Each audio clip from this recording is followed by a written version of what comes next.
paid me to watch him sleep. Now I can't sleep without being watched. I was paid to watch a man sleep. No, it wasn't a sex thing. He just wanted someone in the room while he slept.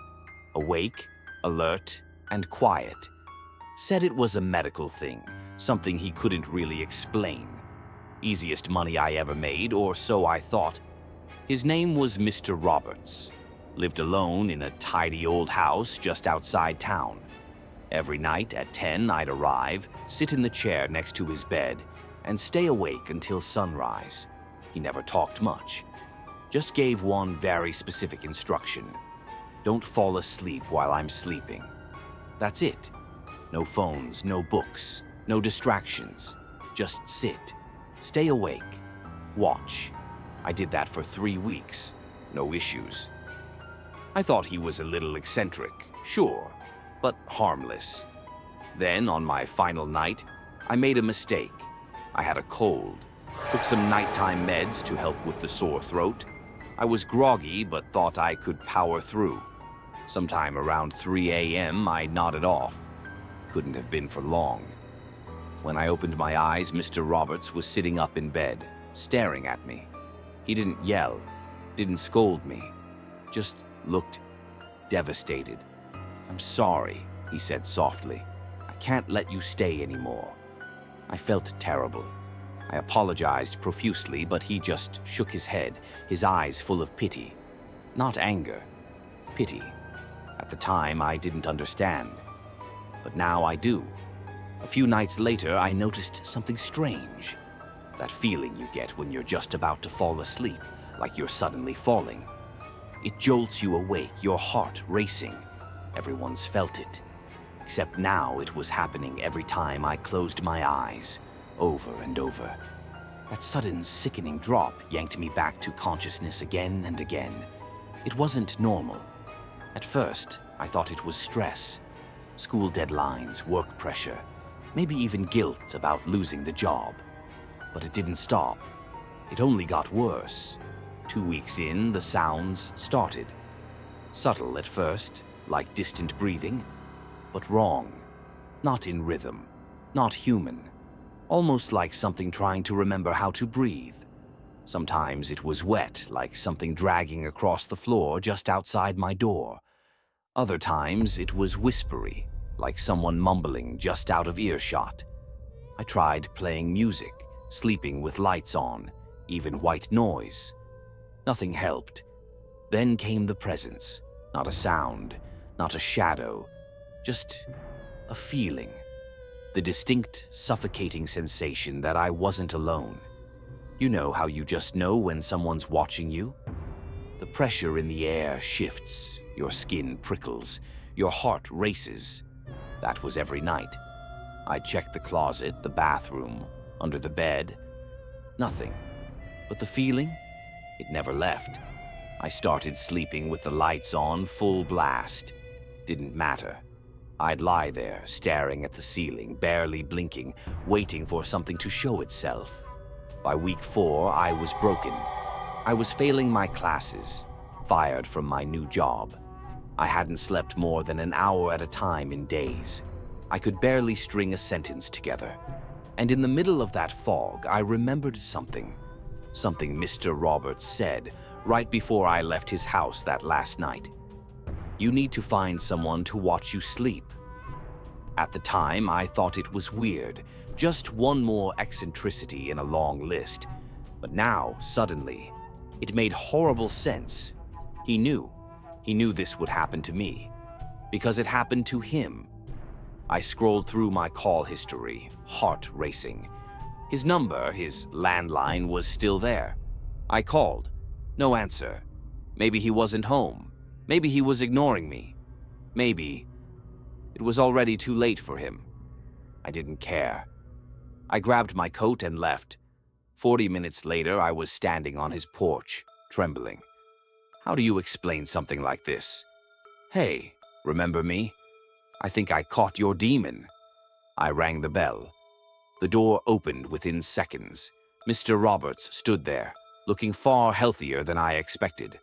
Rested, calm, peaceful. He stared at me for a long time, then sighed. "You," he said.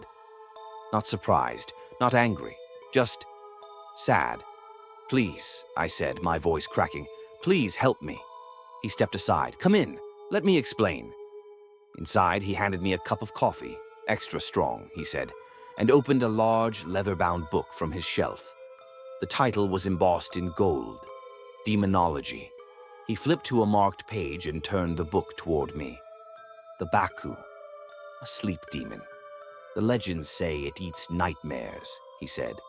But that's not true, not with this one. He tapped a line of text. This one is a parasite. It doesn't feed on dreams. It feeds on access, on your gateway to the dream world. It clings to you, tormenting you until you're too weak to fight it. I stared at him, stunned. He nodded. It found me when I was traveling in Japan. I broke a relic in an old shrine, a small clay jar. I didn't think anything of it until the dream stopped, until the noises started, until I felt it watching. He rolled up his sleeves, bite marks, long, jagged scratches. He turned and lifted his shirt. His back was covered in burn scars. "It gets worse," he said. "After the feeling comes the eyes. You'll start seeing them. Tiny, glinting eyes in the corners of your room, on the ceiling, inside your closet, watching, waiting. Then it touches you." He shuddered. "After that, it scratches, then bites, then it burns." My hands were shaking. "How did I get it?" I whispered. He looked me in the eye. "You fell asleep while I was sleeping. It saw you, and it latched on." I couldn't speak, couldn't move. I thought about all the nights I felt that presence, all the jolts, the breathing, the weight in the air. It was real. It was happening. And it was only getting worse. "I can't afford to pay someone to watch me," I said. "And I can't pass this on to someone else. I won't." Mr. Roberts closed the book and nodded solemnly. "Then let me watch you tonight. At least get some rest. You'll think clearer in the morning." I hesitated, then nodded. "Thank you," I whispered. That night I slept. For the first time in weeks, I truly slept. No jolts, no breathing, no eyes. When I woke, I cried. Not from fear, but relief. I left his house, got on the subway, and sat there as people moved around me like ghosts. I felt alive again. But the feeling didn't last, because a thought crept into my mind, quiet and cold. What happens tonight? I can't afford to hire someone every night, and I refuse to curse someone else the way I was cursed. But maybe, just maybe, I can reach out into the void. That night I set up my camera, positioned it to face my bed, plugged in my laptop, opened a live streaming site. My finger hovered over the Go Live button. My heart was pounding. Not from fear, but hope.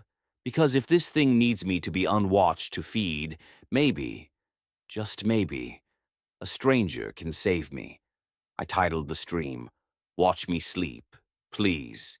And I pressed Go Live, and I prayed that somewhere out there someone was watching.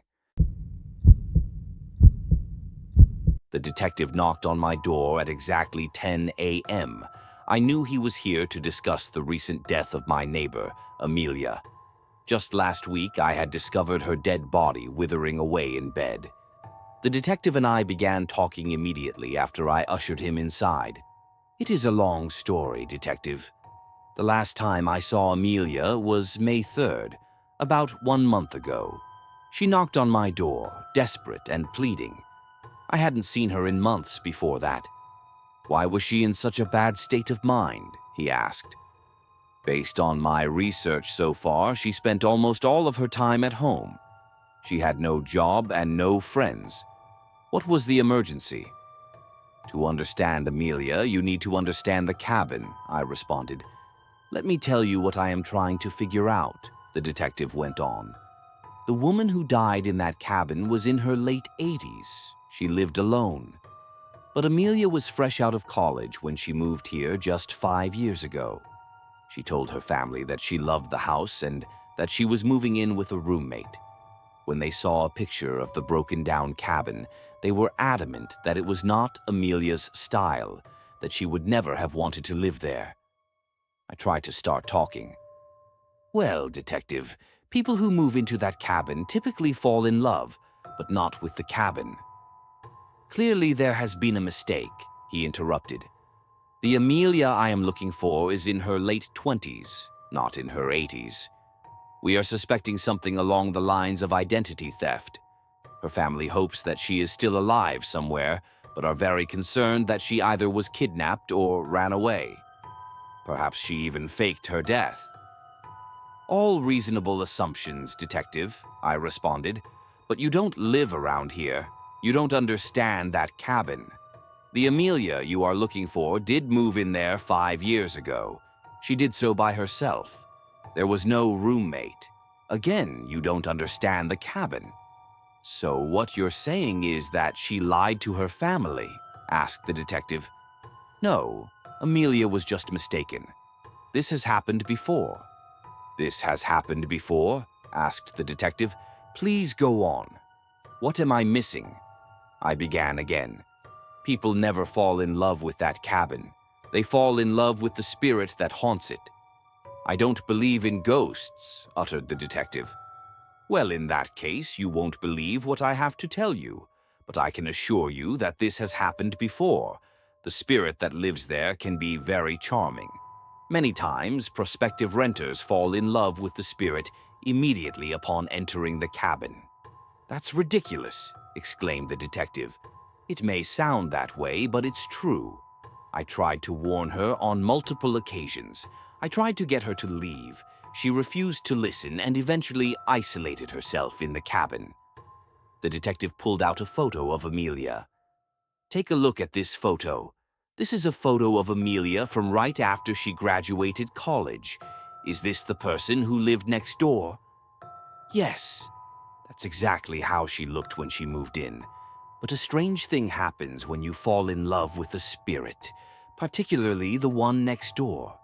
They drain away your life's energy." "Says who? Did she appear tired, drained?" asked the detective. "No, quite the opposite. She was ecstatic. I've never seen someone as happy before. She was absolutely in love with that spirit. I tried to tell her that it wasn't an actual person. She refused to believe me. I warned her that every day she stays in love with that spirit, her body will age by 2 weeks." "Age by 2 weeks? That doesn't make any sense," said the detective. "Well, it's true, and she even knew it was happening. At first, she told me that it was worth it, that she had never felt love like that before, that she had been waiting her entire life to meet someone like him. For the first month, she refused to believe me. Of course, she didn't notice much of anything in such a short amount of time. How much can a person change in a month? Or in her case, 14 months? She became infatuated with the spirit, telling me that she had never felt so in love before. She wanted to stay with him forever, and that's exactly what she did. It took her a full 6 months of living there to come to terms with the truth I had warned her about.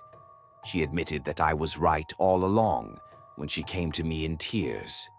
By that point, she was 23, but looked more like 30. "You still look so young," I told her. "You can still escape. You can still live a good life. Just get out of that cabin. Move into my house if need be. You can't keep staying there." But by then, she couldn't stand the idea of leaving the spirit. It was too real to her. It seemed more human and more compassionate than any actual person. That's when her isolation grew. Like the other tenants before her, they understood what was happening, but couldn't bring themselves to leave. Amelia would lie to herself. She would constantly tell herself that she would stay for just 1 more week, or even just 1 more day. But as she isolated herself away, her social life dwindled. She stopped looking for work. She stopped speaking to me, embarrassed that I knew her deepest secret. She didn't want her family and friends to see what was happening to her, so she ignored them as well. I didn't see her again for an entire year.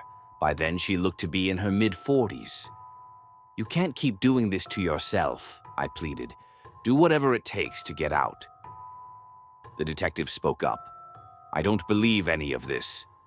There is nothing like this in the scientific literature. There is no natural explanation for spirits or rapid aging." "Well, detective, I urge you to check the records. See who has lived in that cabin over the decades." "I have a better idea," he said. "I'm going to investigate that cabin right now." "Suit yourself. I have been entrusted with an extra key to show the cabin on occasion." I pulled a key out from my kitchen drawer and led him outside across the lawn and to the cabin. "Looks really run down," he said. "Doubt it would pass an inspection." We walked inside to a strong smell of rotting wood and mold. The front door opened to a family room, which was attached to a kitchen, restroom, and a bedroom. "I can't quite place the smell," the detective said. I told him about the rotting wood and the mold as I covered my nose. "No, it actually smells rather pleasant. I think it's coming from the kitchen." We walked into the kitchen where the smell was strongest. "That smell is amazing," exclaimed the detective. "And the views from this window. I have never seen such a fantastic view. Straight to that swing hanging from that beautiful tree. I certainly see why Amelia fell in love with this house." In reality, the swing was also broken and rotting, but I didn't say anything. I let him explore the small cabin as much as he wanted to. Perhaps he would find something he was looking for. I let him wax poetic about the bathroom and its intricately designed tile work. The tile work that I had clumsily done in a rush in one afternoon. I let him describe how the cabin seemed to be calling to him in a melodious tune as he stepped onto creaking floorboards that I should have fixed a decade ago. When he was done wishing all of the spiders and insects good morning, complimenting the leaky pipes, and praising the craftsmanship of the warped beams holding up the foundation, I approached him with a rental agreement. He signed it without a second thought. It was for the better this way. He was asking a lot of questions and I had given him a lot of answers. Answers that could have landed me in a lot of trouble. But the detective was in his 50s. In 6 months to a year, he will be unrecognizable. He will be dead in a few years. He will start to hear the spirit's voice tonight, and by this time tomorrow, they will have fallen in love. If he asks, I'll warn him about the dangers of staying. If he panics and begs me to help him reverse the aging, like Amelia had, I'll tell him the truth, that there is nothing he can do.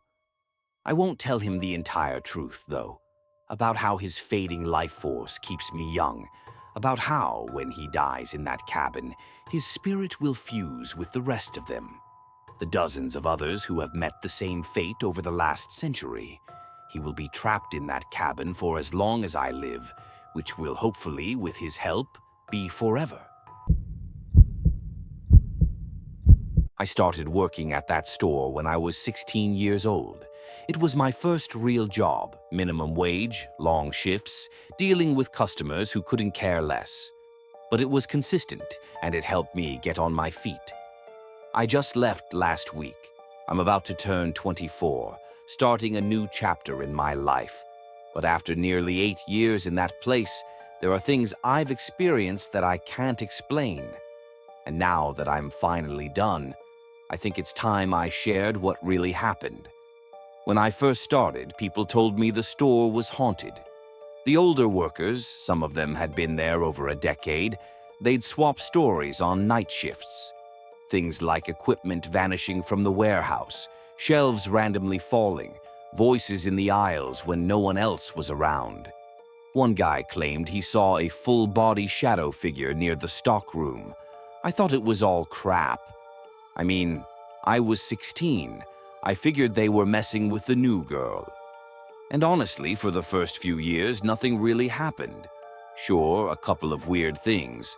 Lights flickering, occasional bottles falling off the shelves. But that stuff was easy to explain. Faulty wiring, vibration from carts, normal retail problems, right? But then came 2020, the pandemic. That's when everything changed. It was a quiet afternoon. I was in the back room printing stock labels when I heard the emergency bell go off up front. I ran out thinking it was a spill or a theft or something like that.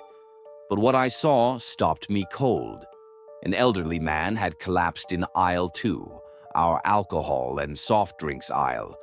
One of the assistant managers, Josh, was already there, giving him CPR. Someone had hung up bed sheets across the aisle to block the view from customers. I could hear sirens approaching in the distance. It felt like everything moved in slow motion after that. The paramedics arrived and they quickly pulled Josh aside. One of them said something that made Josh's face go completely pale. Later, we learned the man had died instantly. Massive heart attack. There was nothing anyone could have done. The store evacuated the customers and staff, and the manager decided to shut the place down for a few days to recover and reset. But the weirdness didn't wait. The next morning, our store manager came in alone. He wanted to take down the bed sheets and tidy up a bit before we reopened. But when we all arrived on Monday, we found the store half flooded. Every bottle on aisle 2, wine, beer, soda, spirits, had burst. Not spilled. Burst, like they exploded from the inside out. We reviewed the security footage. Around 2 a.m., there was a loud popping sound. Then, almost simultaneously, every bottle on that aisle just ruptured. Glass everywhere. No one was in the store. There was no power surge, no temperature change, just complete destruction. On the same aisle where the man had died only days earlier. Still, we chalked it up to coincidence. Maybe the shelving failed. Maybe it was bad product. Management didn't want to entertain anything paranormal. We restocked the shelves, cleaned everything up, moved on. But Josh never came back to work. He quit that same morning. We figured it was the trauma of trying to resuscitate someone who was already gone. But now, looking back, I wonder if he saw something that night. Something he didn't want to talk about. Things stayed quiet until early 2021, when the store went through a major renovation. We expanded into the vacant retail unit next door, doubling our size. We went from 13 aisles to 28. The entrance moved, the layout flipped, and the store was barely recognizable by the time it reopened. And with the new layout came new problems. Aisle 27, the second to last aisle, was our new toy section. And if you haven't guessed yet, it was exactly where the old aisle 2 had been. Right where that man had died. The toys started going off on their own. Motion-activated ones would speak in the dead of night with no one around. Shelves would be neat one moment. Then toys would be scattered across the floor the next. One night I found a plush doll sitting in the freezer section. No explanation. It hadn't been there 15 minutes earlier. Then Sharon, the woman who managed that aisle, had a terrifying experience. She was restocking shelves one evening just before closing when she screamed, loud enough that we all heard her from across the store. I ran over and she was shaking. Tears in her eyes. She said she felt someone breathing on her neck, slow, deliberate breaths. Then a hand grabbed her shoulder. Hard. She showed me the mark. It looked like a bruise was already forming, a deep red imprint of fingers. We searched the aisle. No one was there. After that, she refused to work that aisle alone. And then came my experience. It was a few months ago, right before I put in my notice. I was doing the close, just me in the store. It was around 11 p.m., and I was in the warehouse splitting pallets from the night's delivery. Headphones in, music loud, just trying to make it to midnight. I remember feeling cold, colder than usual. The warehouse is always chilly. It's concrete and steel. But that night I felt breath, actual cold breaths on my neck. I pulled out one earbud, thinking maybe the HVAC had kicked on. But then I heard tapping on the shutter door. 3 knocks, slow, steady. I froze. The warehouse sits in the middle of an industrial estate. No foot traffic. No reason anyone would be out there at midnight. I walked into the manager's office to check the security camera out back. No one was there. I told myself it was the wind. Maybe a loose bracket tapping in the breeze. I went back to the warehouse, put my headphones back in, and turned the music up even louder. That's probably why I didn't hear it at first, the low rumble of the shutter door opening behind me. I only noticed when I felt a rush of air against my back. I turned around, and the shutter was halfway open. My heart nearly stopped. The only way those doors open is with a key, and the key was in my pocket. There's a special alarm switch that unlocks the motor. No one else had access to it. I ran outside. No one. I closed the shutter, locked it, went back inside and checked the cameras again. That's when I noticed something I still don't understand. Outside the shutter, there's a floodlight. It casts a strong shadow whenever someone steps under it. On the footage, you can see me step into the light, checking the area. You can see my shadow behind me. But in front of me, there's another figure. A black silhouette. Not a shadow. A figure. Human-shaped. Motionless. Standing right in front of me. And then, it vanishes. I never saw it with my own eyes. Only on the footage. I felt like I couldn't breathe. I grabbed my things and locked up early. I didn't care anymore. I posted the footage in our staff group chat, hoping someone would tell me I was seeing things. But no one did. Every person who saw that video said the same thing. What the hell is that? Since then, I refused to lock up alone. I even started asking for early shifts. I couldn't be in that building after dark. Last week, I quit. I've moved on. New job. New city. But the thing is, sometimes, late at night, I still feel it. That cold breath on my neck. That sense that I'm not alone. Like something followed me when I left. I asked a friend from the store to send me that security footage again. I'll post it in the comments when I get it, but I'll say this much. If you ever walk into a place and something feels off, trust your gut. Because some places never forget, and some things never stay behind. It was a Wednesday morning. Morning as in around 3 a.m. We were out on a night out, sneaking out of our homes by using a sleepover as an excuse. We reached there at 2 a.m. Gladesville Mental Hospital. It was a cold night, 4 of us in total. We decided about a week earlier that we will go ghost hunting. The location and the time was called in later, about 2 days before the night out. As we reached, we were excited and nervous at the same time. We entered the premises. Now, for a little background into the hospital. Gladesville Hospital first opened in 1938 with a holy and positive purpose, to serve the mentally restricted. But, unfortunately, like many other asylums in Australia at the time, it became a hub of patient mistreatment and cruelty. Many people succumbed to death on the property. In total, over 1,200 unmarked bodies were buried in the grim soil beneath the very building meant to serve human beings. It closed in the 90s, and since then, a lot has happened to it.